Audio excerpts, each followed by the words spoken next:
Assalamualaikum,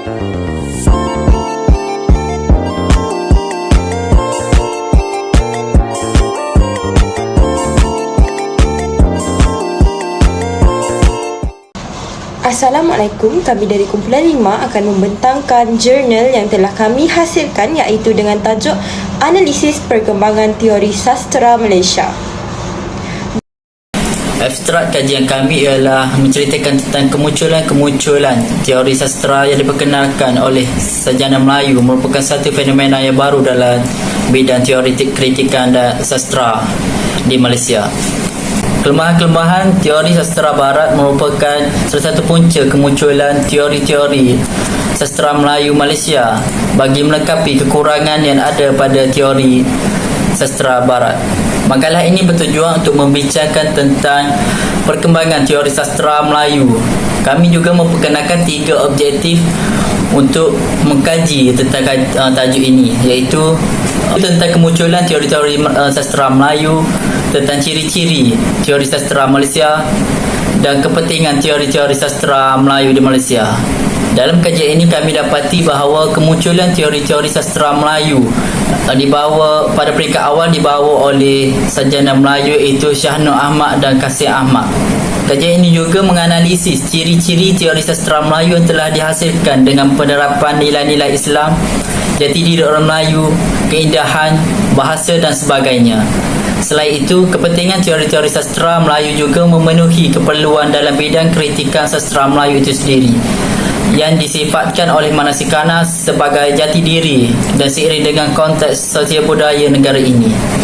Secara kesimpulannya, hasil kajian menunjukkan perkembangan teori sastera Malaysia oleh sarjana Melayu mampu memperlihatkan identiti orang Melayu walaupun tidak bebas dari pemikiran teori barat. Seterusnya adalah pengenalan kepada tajuk kajian kami, analisis perkembangan teori sastera Malaysia. Teori sastera merupakan satu bidang ilmu yang meneliti sifat-sifat dalam teks kesusasteraan yang punya kaitan dengan teori itu sendiri. Dengan adanya teori sastera, ia dapat memudahkan sesebuah karya sastera atau ciptaan seni itu dinilai, ditanggapi dan dipertanggungjawabkan secara ilmiah. Menurut Manasikana, teori sastera ialah satu bidang yang berkaitan dengan pemahaman tentang definisi, hakikat, prinsip, konsep, genderologi, hipogram dan sebagainya.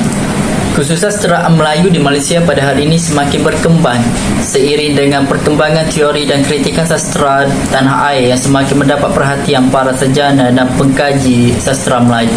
Setelah meneliti daripada pelbagai aspek dalam teori barat, para sarjana sastera Malaysia mendapati pelbagai kelemahan yang terdapat dalam teori sastera barat yang hanya menggunakan rasional dan logikal dalam menghasilkan teori sastera, menyebabkan teori yang terhasil tidak sempurna dan berat sebelah.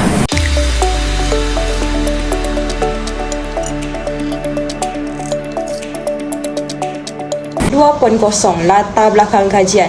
Kesusasteraan Melayu di Malaysia pada hari ini semakin berkembang seiring dengan perkembangan teori dan kritikan sastera tanah air yang semakin mendapat perhatian para sarjana dan pengkaji sastera Melayu.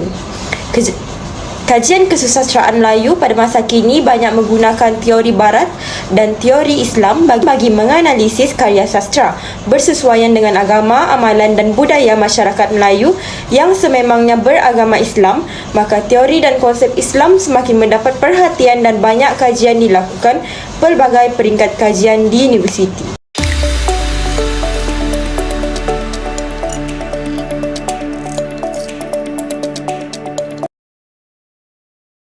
Pada bahagian metodologi kajian, menurut Kamus Dewan edisi keempat, metodologi membawa maksud sistem yang merangkumi kaedah dan prinsip yang digunakan dalam sesuatu kegiatan atau disiplin.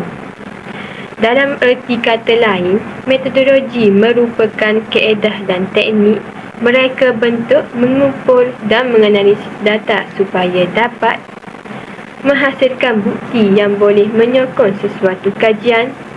Pengkaji menggunakan kaedah kepustakaan dan kaedah internet dalam mencari segala maklumat tentang teori sastera. Yang pertama ialah kaedah kepustakaan.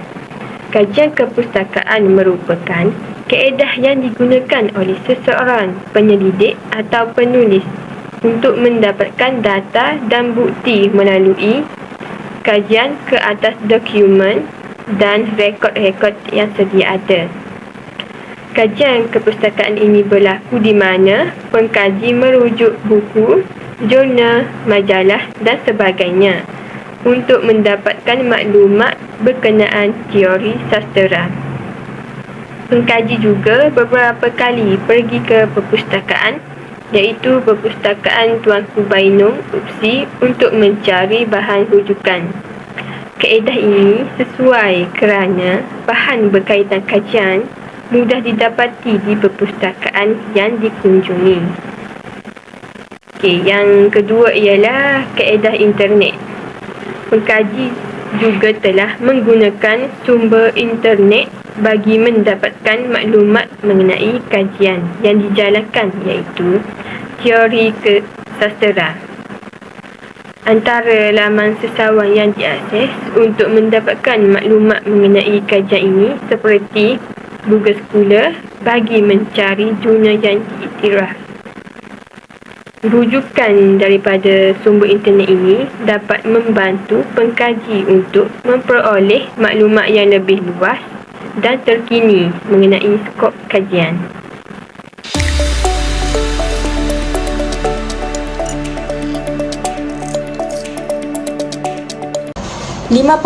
Sorotan literatur.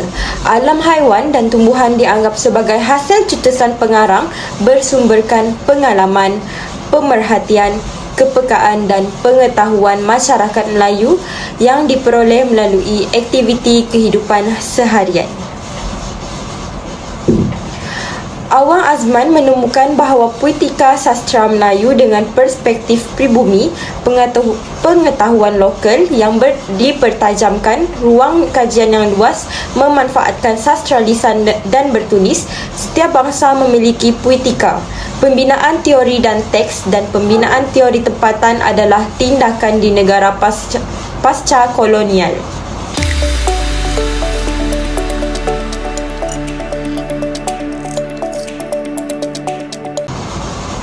6.0 Analisis dan perbincangan. Dengan objektif pertama iaitu mengenal pasti kemunculan teori-teori Malaysia. Kemunculan teori-teori kesusastraan yang dihasilkan oleh sarjana Melayu pada penghujung tahun 1980-an dan awal tahun 1990-an telah memberi wajah baharu kepada sejarah perkembangan kesusastraan Melayu seperti Shah Nun Ahmad, Muhammad Haji Saleh, Syafi Abu Bakar, Muhammad Afandi Hassan Hashim Awang, Manas Sikana dan Sohaimi Abdul Aziz memainkan peranan penting dan bermakna kerana sumbangan besar mereka.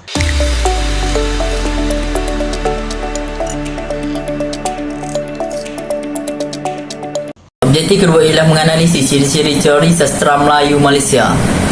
Teori ini muncul setelah sejarah Malaysia.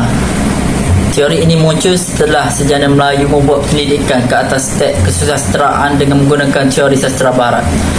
Hasil penyelidikan ilmiah itu menyebabkan sejarah Melayu dapat membuat satu anggapan bahawa teori sastra dari barat tidak sesuai dengan teks kesusastraan Melayu. Ianya kerana teori sastra barat hanya memfokuskan satu aspek sahaja dan tidak merangkumi semua aspek keindahan moral jati diri orang Melayu dan Islam. Selepas itu, sejarah Melayu membuat satu andaian wewenang berasaskan 4 sifat utama bagi penghasilan teori sastra Melayu, iaitu nilai-nilai agama Islam, jati diri orang Melayu, bahasa dan estetika. Setelah membuat analisis yang dilakukan, mendapati ciri teori sastra Melayu dihasilkan berasaskan nilai-nilai Islam sepenuhnya. Sebagai contoh, teori persuratan baru oleh Afandi Hassan dan teori takmilah oleh Syafi'i Abu Bakar. Menurut Ismail Hamid, dorongan dakwah dan penerapan nilai-nilai Islam dalam masyarakat Melayu lama telah menyumbang kepada kelahiran sastra Melayu yang bercorakkan Islam. Ini menunjukkan bahawa teori sastra Melayu perlu mempunyai ciri-ciri nilai Islam dalam penghasilannya kerana masyarakat Melayu telah melalui fasa perkembangan pemikiran Islam dalam komuniti. Selain itu, ciri-ciri teori sastra Malaysia mempunyai nilai jati diri orang Melayu. Hal ini kerana masyarakat Melayu di Malaysia, khususnya karya kesusastraan, berkaitan dengan sinonim masyarakat Melayu setempat. Ianya menyebabkan teori-teori sastra Malaysia memerlukan ciri yang menitik beratkan aspek nilai jati diri orang Melayu supaya berkait rapat dengan pemahaman komuniti setempat yang kebanyakan dalam kelompok masyarakat Melayu. Ciri seterusnya yang perlu ada dalam teori sastra Melayu di Malaysia ialah aspek keindahan atau estetika secara mendalam dan jitu, disebabkan karya kesusastraan masyarakat Melayu mementingkan keindahan dalam karya mereka. Hal ini telah membuatkan sebuah teori sastra Melayu perlu menerapkan ciri itu untuk membuat anggapan terhadap keindahan dan pembinaan sebuah teori.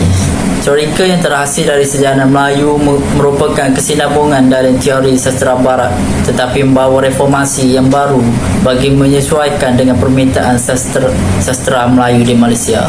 Terdapat pelbagai ciri teori sastra Melayu yang menjadi asbab penghasilan karya sastra seperti teori sastra Melayu oleh para sarjana Melayu pada penghujung tahun 1989. Pembinaan teori-teori ini telah menunjukkan bidang kritikan teoritis, yakni mengkritik menggunakan teori dapat dilakukan secara luas menggunakan teori sastra Melayu yang lebih dekat dengan pandangan hidup, sejarah, budaya dan jati diri orang Melayu itu sendiri. Shah Nur Ahmad dan Kasih Ahmad selaku pelopor awal teori sastra Melayu telah mencorakkan bidang teori sastra tempatan ke arah satu tampuk yang positif, yakni memecah ikatan masyarakat Melayu dengan pemikiran teori sastra Barat yang tidak sempurna untuk realiti kehidupan masyarakat di Malaysia.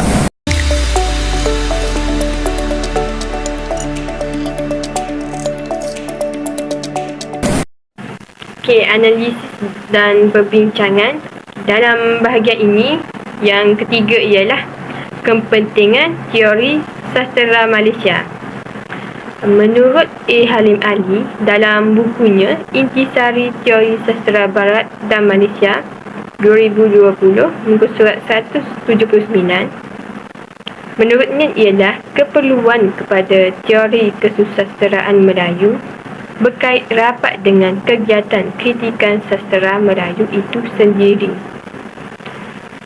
Teori sastra ini adalah untuk memenuhi keperluan dalam bidang kritikan sastra Melayu itu sendiri yang disifatkan oleh Manasikana sebagai jati diri dan seiring dengan konteks sosial budaya negara ini. Okey, teori sastra juga tidak semata-mata sebagai landasan penulisan akademik seperti menulis jurnal, esei, projek, tesis dan disertasi. Teori sastra juga sebagai landasan kepada penulisan karya kreatif. Pengetahuan tentang teori sastra akan banyak menolong seseorang atau bakal pengarang itu untuk menghasilkan sesebuah drama. Rumusan daripada kajian ini didapati teori sastra sangat penting kepada pengkaji untuk membolehkan penghayatan yang luas terhadap sastra global. Secara ringkasnya, teori sastra boleh digambarkan sebagai perspektif atau sudut sains yang berbeza yang digunakan untuk menilai sastra. Dengan kata lain, teori sastra ialah kerangka yang digunakan untuk menilai dan mentafsir karya tertentu.